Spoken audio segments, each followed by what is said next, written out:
የተወደዳችሁ የፕሮግራማችን ተከታታዮች ሁላችሁንም በራሴና ይሄ ፕሮግራም በእንደዚህ አይነት መልኩ ወደ እናንተ እንዲደርስ በሚያደርጉት የጄኤምኤም ቴሌቪዥን ጣቢያ ባለሙያዎች ስም ሁላችሁንም ሰላም እላችኋለሁ። ይህ በጄኤምኤም ቲቪ የተዘጋጀ ወደ እናንተ የሚደርስ የማለዳ ስንቅ የተሰኘ ፕሮግራማችን ነው።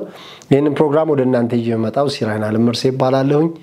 ዞትር እንደማደርገው ወደ መልእክቱ በቀጥታ ከመግባቴ በፊት ሁለት ማሳሰቢያዎችን ዛሬም ልነግራችሁ ፈልጋለሁ።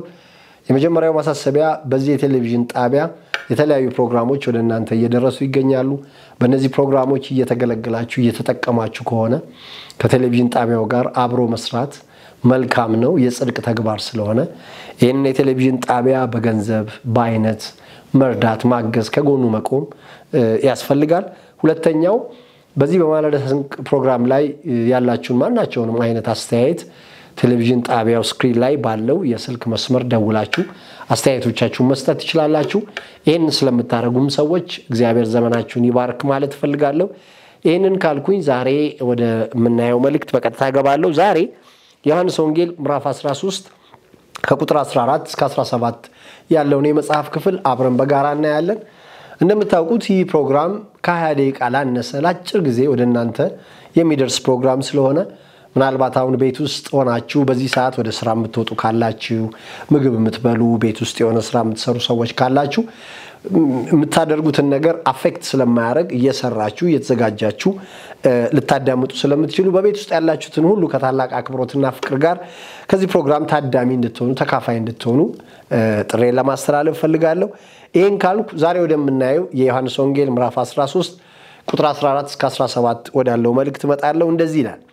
እንግዲህ እኔ ጌታና መምህር ስሆን እግራችሁን ካጠብኩ እናንተ ደግሞ እርስ በርሳችሁ እግራችሁን ትተጣጠቡ ዘንድ ይገባችኋል።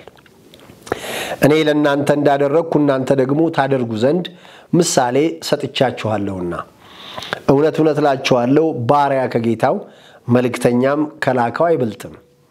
ይህን ብታውቁ ብታደርጉትም ብፁዓን ናችሁ ይላል። ይሄን ብታውቁ ብታደርጉትም ብፁዓን ናችሁ። ጌታ ኢየሱስ ክርስቶስ ብፁዕ ብሎ ይናገራል።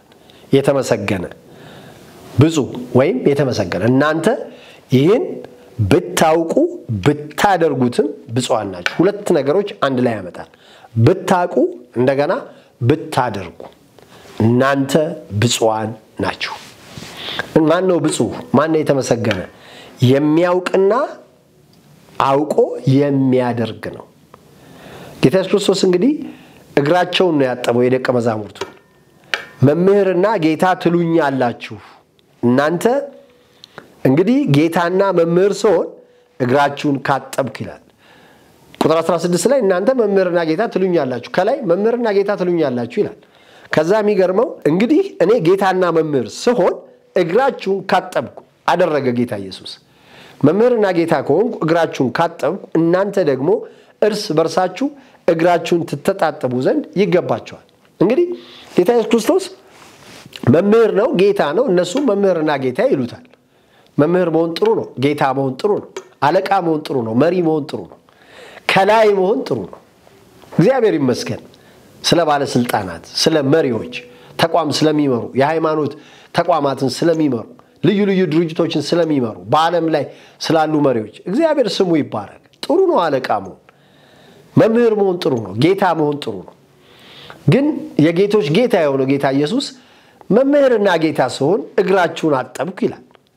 መምህር ነው፣ ጌታ ነው፣ ግን እግር አጠበ። አያችሁ? እናንተ ደግሞ እንድትተጣጠቡ ይሄንን ምሳሌ ትቼላችኋለሁ። ወደ እውነቱ ሲመጣ ባሪያ ከጌታው አይበልጥም፣ መልእክተኛም ከላከው አይበልጥም። ባሪያ ከጌታው ሊበልጥ አይችልም። መልእክተኛ ከላኪው ሊበልጥ አይችልም በምንም ታምር። መልእክተኛ ከላከው በላይ መሆን አይችልም። ቢፈልግም አይሆንም። የተጻፈ ነው። ባሪያ ከጌታው በላይ መሆን አይችልም። ጌታ ኢየሱስ ክርስቶስ ይሄንን ተናገረ።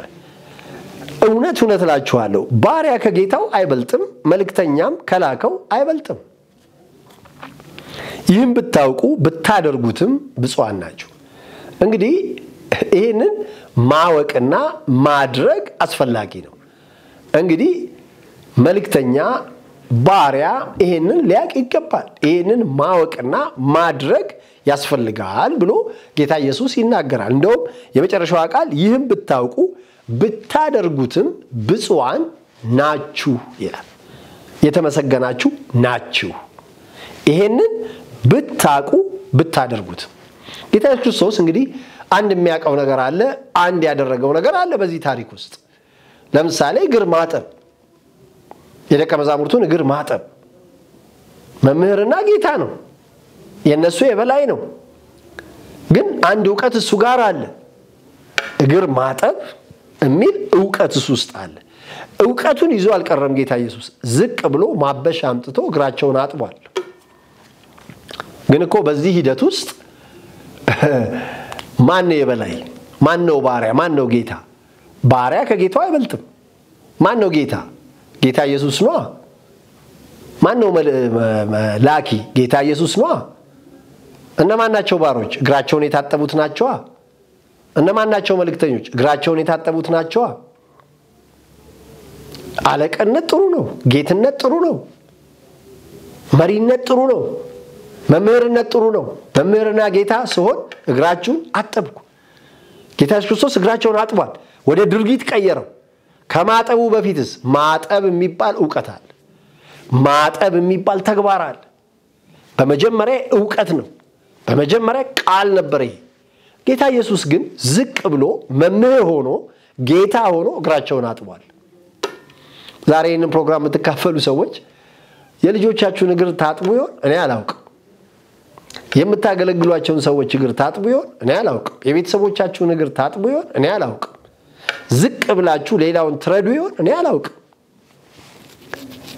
የበላይ ሆናችሁ ግን የበታቾቻችሁን ዝቅ ብላችሁ ትጎበኛቸው ይሆን እኔ አላውቅም ቤታቸው ትሄዱ ይሆን እኔ አላውቅም የት እንደሚኖሩ ምን እንደሚበሉ ምን እንደሚጠጡ ሄዳችሁ ታዩ ይሆን አላውቅም እኔ እናንተ ታውቃላችሁ ጌታ ኢየሱስ ግን እግራቸው ጋር ነው የወረደው እግራቸውን ለማጠብ ነው የወረደው ታች ነው የመጣው ያሉበት ጋር የቆሙበት ጋር ጌታ ኢየሱስ ይመጣ ታያላችሁ መምህርና ግን ጌታ ነው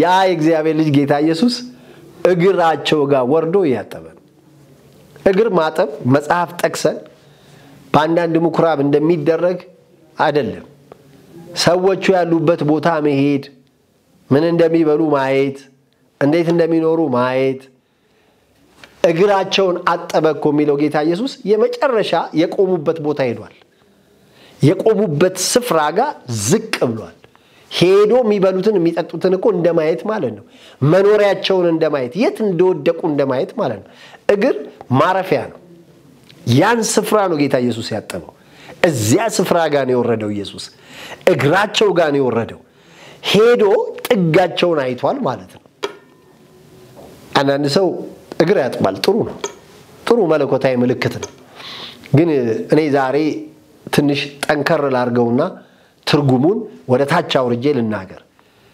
የምትመሯቸውን ከበታች ያሉ ሰራተኞቻችሁን የት እንደሚኖሩ ሄዳችሁ አይታችሁ ይሆን ምን እንደሚበሉ ቀምሳችሁ ይሆን ከማጋ እንደሚኖሩ አይታችሁ ይሆን በምን አይነት ትግል ከሰፈራቸው እንደሚመጡ ታውቁ ይሆን በስንት ዋጋ ወደ መስሪያ ቤት ተጉዘው እንደሚመጡ ታውቁ ይሆን ከማጋ እንደሚኖሩ ታውቁ ይሆን ምን አይነት ጫና እንዳለባቸውስ ታውቁ ይሆን ለእናንተ ተዋሉ ጥያቄ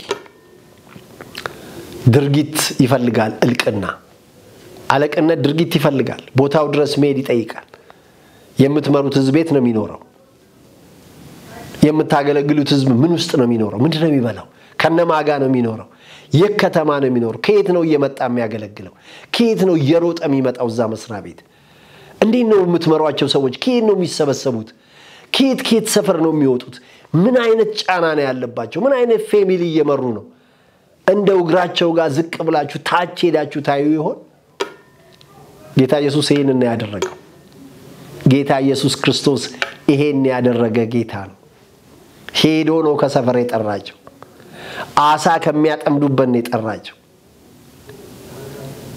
ምኩራብ ቁጭ ብለው ቀረጥ ከሚሰበስቡበት ነው የጠራቸው ከወደቁበት ነው ሄዶ ቦታው ድረስ ነው ሄዶ ጌታ ኢየሱስ አልበቃውም ወርዶ ነው እግራቸውን ያጠበው ድርጊት ማለት ይሄ ነው በእውቀት ብዙ የምናውቀው ነገር አለ ግን አናደርገው ብዙ እውቀት ውስጣችን አለ ግን ወደ ድርጊት አልተቀየረም እናውቀዋለን ነገሩን እናውቀዋለን ድርጊት ላይ ግን አላመጣ ነው ሙሉ አይደለም ህይወታችን ማለት ነው ወደ ድርጊት ያልቀየራችሁት ነገር አልተሟላም ወደ ድርጊት ያላመጣችሁት ቃል አልተሟላም ወደ ድርጊት ያላመጣችሁት ትምህርት አልተሟላም ወደ ድርጊት ያልመጣ ስብከት አልተሟላም ወደ ድርጊት ያልመጣ ማናቸው የመድረክ ላይ ንግግር ጩኸት ነው የተሟላ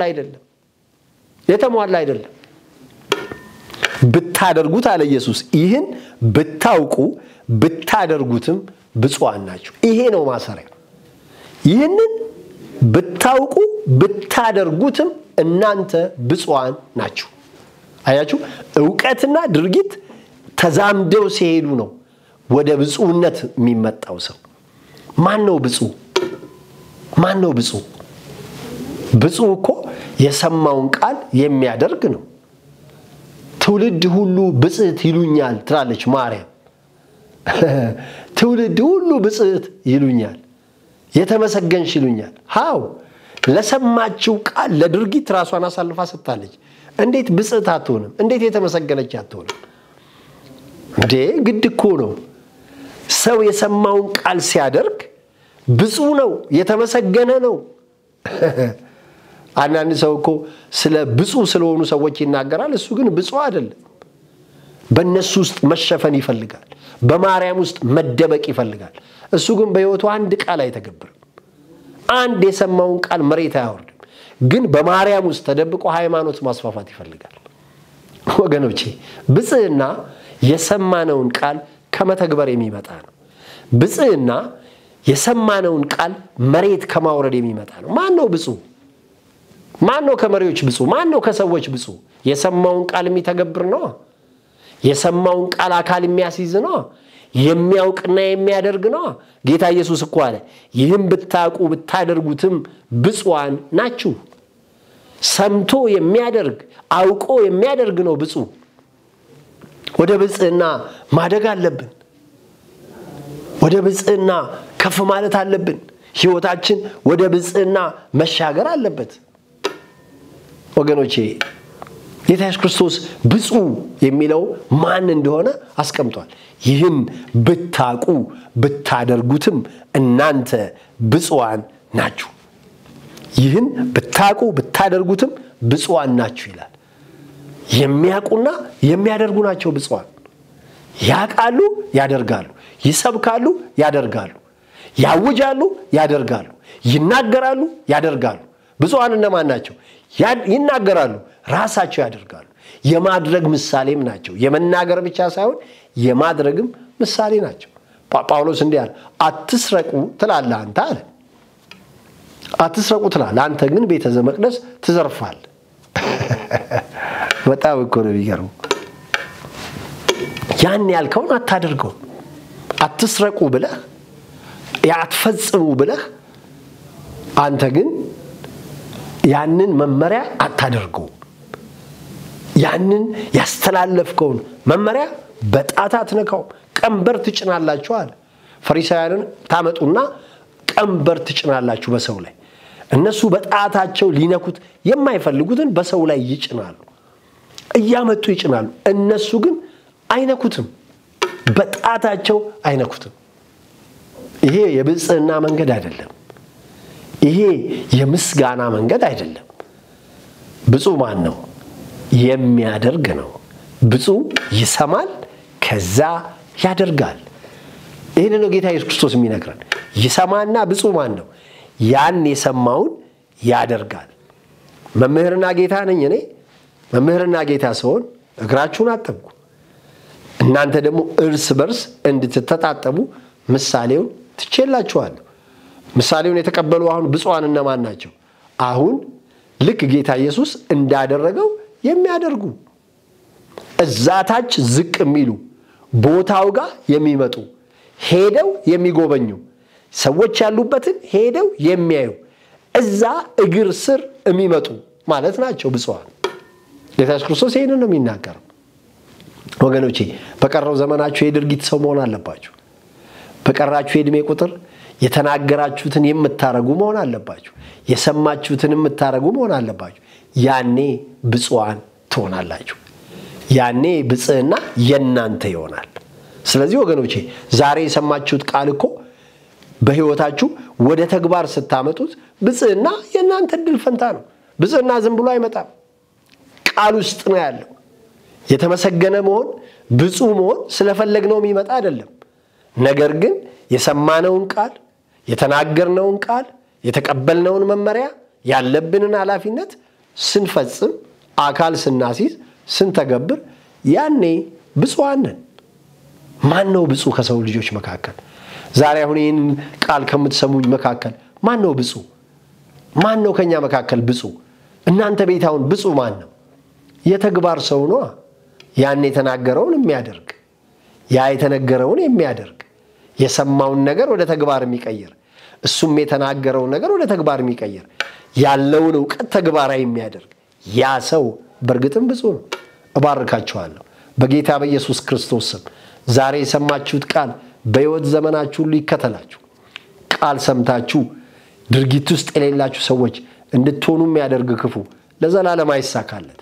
የሰማችሁት ቃል በእምነት ከናንተ ጋር በኢየሱስ ስም ይዋሃድ ብቻ አይደለም የምትተገብሩበት አቅም ይሰጣችሁ። እግዚአብሔር አቅም ይሆናችሁ። የሰማይ አምላክ እግዚአብሔር ዛሬ ከሰማችሁት ቃል የተነሳ ይፍታችሁ፣ መፈታት ይሁንላችሁ።